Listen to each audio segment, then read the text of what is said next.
Salami with bacon, mahi mahi barracuda. It's your favorite Hamas-adjacent Imam, Imam Icy, back to give you the cold, hard truth about the wonderful religion of al-Islam.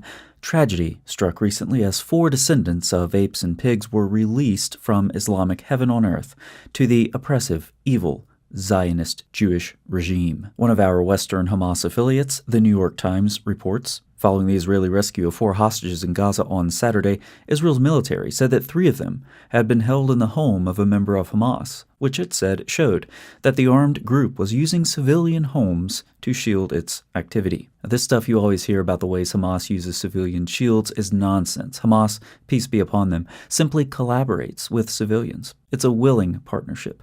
How else would Hamas, peace be upon them, enjoy a 70% approval rating? The article continues, 3 hostages, whose names I shall not mention, and whose posters I would tear down if I had the chance, alhamdulillah, were rescued from one building in a refugee camp, while a 4th was in another building nearby. More than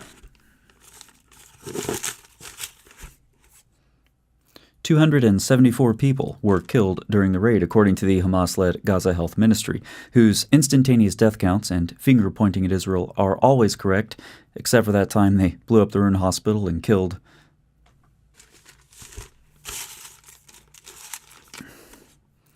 500 people. But that was just once. That was one time. And we do thank Western media for helping us spread that one around. The Israeli military said that the death toll was less than 100.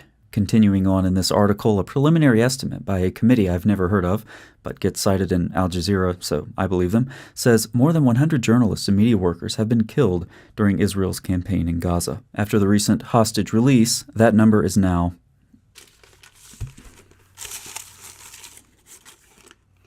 850. Women and children. Journalists. Wow, that is a lot. Now, you might wonder how such a successful hostage release was negotiated.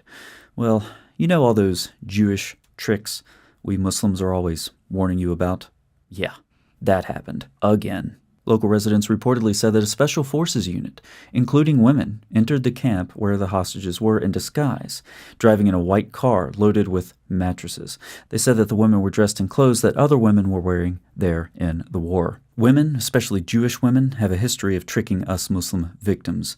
2 well-known examples being that Jewish woman who tricked Aisha and Muhammad P. Bah into thinking torture in the grave was a real thing. And of course it is. And then there's that other Jewish woman who tricked Muhammad P. Bah into eating poisoned meat, which later killed him. One day, inshallah, the Ummah will be smart enough not to be tricked, especially by Jewish women.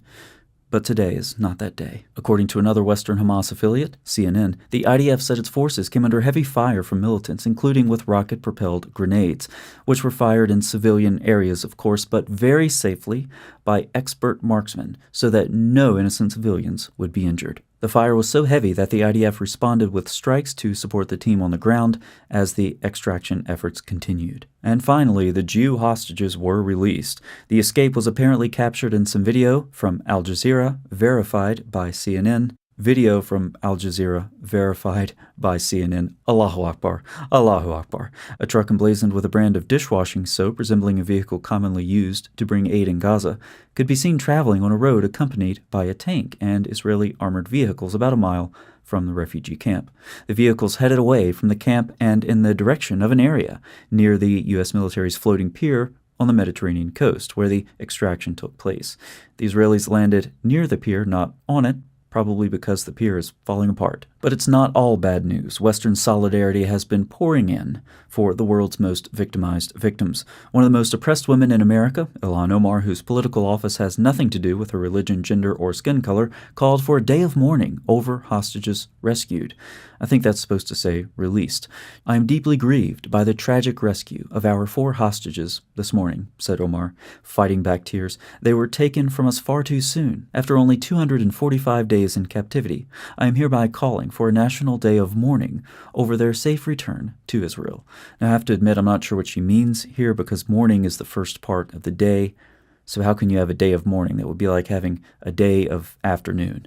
But anyway, according to sources, Omar broke out in sobs upon learning the devastating news of the hostages' rescue. If only Israel had listened to Biden, none of this would have happened, said Omar. It pains me to see their smiling faces as they reunite with family and friends. The only silver lining is that none of the American hostages were rescued. Praise Allah. Some people say this is satire, but it has all the marks of authenticity. There's nothing that's said here that's out of character. So as an imam you can trust, I grade this sahih. Meanwhile, more advocates for the oppressed swarmed the U.S. Capitol and shouted brilliant, peaceful slogans. Then they defaced some stuff, and we do thank law enforcement for not making any arrests. Allahu Akbar. And finally, thank you so much for the continued support from the LGBT Alphabet Coalition, and keep ignoring things like the Houthis crucifying gay people as you shout their slogans. And as for the number of the hostages remaining,